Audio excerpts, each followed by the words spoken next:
at 33. And after being with James for so long, I thought I knew everything about my husband. We've been married for 4 years.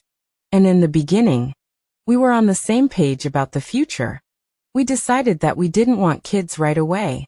First, we needed to settle into life, leave our cramped apartment, buy a house, and build the kind of financial security that would make raising a family easier. That's exactly where we are now, in a white 2-story house with a yard, savings in the bank, and 2 rock-solid careers. I'm an editor at a top-tier magazine, and James runs a cybersecurity team for a large corporation. On paper, everything is perfect. So, why does it feel like my husband is slipping away? Lately, James has been acting off. He's constantly on his phone with late-night calls that end the moment I walk into the room. Sometimes I catch the faintest whiff of a perfume that definitely isn't mine. And, my God, the lies are subtle, but they're there. His attention is elsewhere, like he's living in some parallel world I just can't access. I've spent hours lying awake, imagining the worst. At first, I tried convincing myself that I was overreacting, but that morning at work, I couldn't keep it in. During a break, I found myself unloading on my colleague, Rachel, who sat across from me at the long glass conference table. I just know something's wrong. Ratch, I muttered, shaking my salad.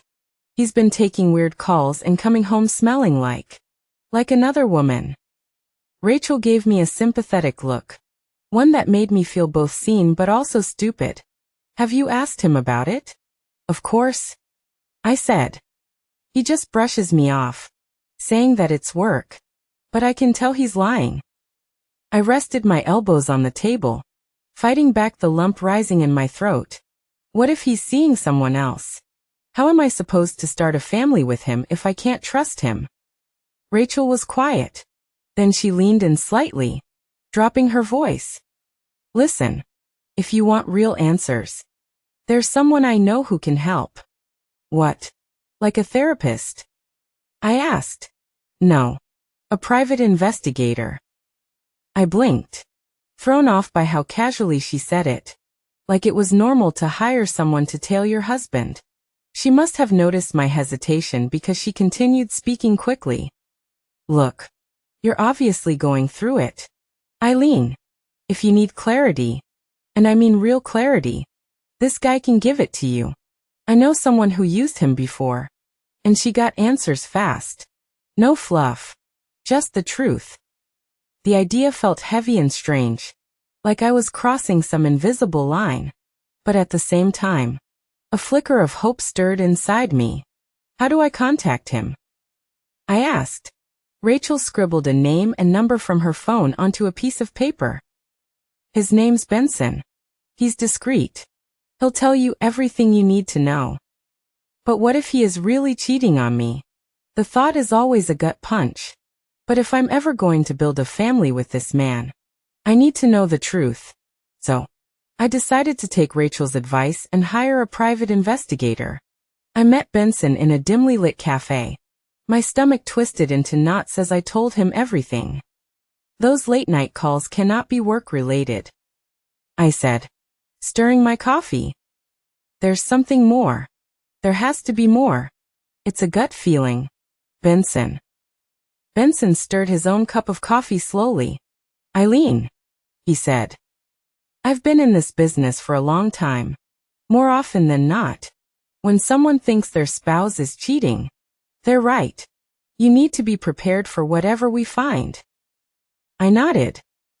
I need you to understand that properly. He pushed. Whatever we find, there's no going back. Eileen. I knew the risks. I knew that once Benson pulled the curtain back, there'd be no going back to blissful ignorance. The days that followed were agony. Every time James glanced at his phone, my pulse spiked. At work, I buried myself in deadlines, trying to keep my mind from spiraling. I was sitting at the office, going through the final layout of the upcoming issue, when my phone rang. Benson was finally calling me back. His voice was tense, and something about it chilled me. Eileen, we need to stop. Benson said. We need to drop the investigation for both of our sakes. My heart slammed against my ribs. What could be so bad? What? Why? I gasped. There's a lot more going on here than we realized. Trust me. This is bigger than you think. And it's safer if we let it go. I sat frozen, gripping the phone so tightly my knuckles ached. A private investigator, someone used to digging up dirt on the most dangerous people, was now too scared to continue? What had Benson uncovered about James? Was my husband tangled in something even darker than infidelity? But Benson refused to say more. Keep the money, he muttered before hanging up. I don't want it. That night, sleep evaded me completely. I kept imagining James as someone unrecognizable. Suddenly, he was a stranger wearing the face of the man I married. I had to know what was happening. If Benson wouldn't help, I'd figure it out myself. Come on, Eileen, I said. You can do this. I bought hidden cameras and a voice recorder, planning to plant them in James' car in his home office. If he wasn't going to tell me the truth, I'd find it myself. But while installing a camera in his study, I stumbled upon something that made my skin crawl. There were already hidden cameras installed. Cameras that I'd never seen before. One in our bedroom. One in the hallway. The living room. Even the kitchen. I'd never noticed them before. My chest tightened as I stared at the tiny lens tucked into the corner of our bedroom. Honestly, who was James? Why was our home wired like this? My mind spiraled. Panic taking over. Was James monitoring me? Was I living inside a prison disguised as a marriage? I felt trapped and unsafe. And before I could stop myself, I grabbed a suitcase and started packing. Annie, I need you to talk me down from a panic attack, I said, putting my phone on speaker when my best friend answered. Okay, Eileen, she said calmly. Talk to me. What's going on? What triggered you? James, I said. I found hidden cameras in the house. I don't know why they're here. I don't know what to do. I'm not okay. Annie, breathe, she said slowly. I need you to breathe. What are you doing? Are you home? I'm home, I sighed. And now, I'm packing a bag. Why? Annie asked. Where are you going? Are you seriously asking me that question? I asked, packing my pajamas. I'm trying to understand. Annie said, I needed to get out. I needed to go somewhere else. To my parents' house. Or anywhere that didn't have hidden cameras watching my every move. I'll speak to you later. When I'm settled, I said. That's when James walked in. He stopped in my doorway, taking in the open suitcase and my trembling hands. Darling, what's going on? He asked. I stood frozen for a moment, then pointed at the camera in the corner of our bedroom. Why are there cameras in our house? James, what the hell is going on? I shrieked. To my surprise, he didn't get angry. Instead, he smiled, like I'd caught him in some harmless prank. How did you find them? He asked, his voice calm, almost amused. Were you trying to install a camera too? The absurdity of his response made me want to scream. Yes. I thought you were cheating on me. But this, I don't know. I gestured wildly at the camera, my voice cracking. This is worse. You've been watching me. What? James. Who are you? My husband let out a long sigh and stepped closer. I'll explain everything. Eileen, he said. Just, please, try to understand. I nodded. I told you I work in cybersecurity. Yes. James began slowly. That's not the entire truth. I'm not just a cybersecurity kind of guy. Darling, I'm an agent. My stomach dropped. An agent. I repeated, the word tasting foreign in my mouth. What? What kind of agent? I'm with the Secret Service, he said. His voice steady but his expression careful. The cameras are for our safety, not to spy on you. Darling, I couldn't tell you before. It was too dangerous. I just wanted to make sure no one would come snooping around while we were out. Or worse, while you were home alone. The room tilted slightly as his words sank in.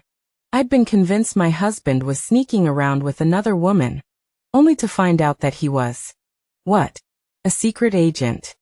I whispered, my mind struggling to connect the dots. You're James Bond now. Huh. He chuckled softly, though the weight in his gaze didn't lift. It's not as glamorous as it sounds. Really. I provide security for high-level government officials, sometimes foreign diplomats when they visit. It's complicated and stressful, but I've been trying to transfer to desk duty. Desk duty? I asked, still reeling. Actual cybersecurity. He clarified. So I can be home more. I want to build our family. Eileen. That's why I'm making the switch. I stood there, dazed.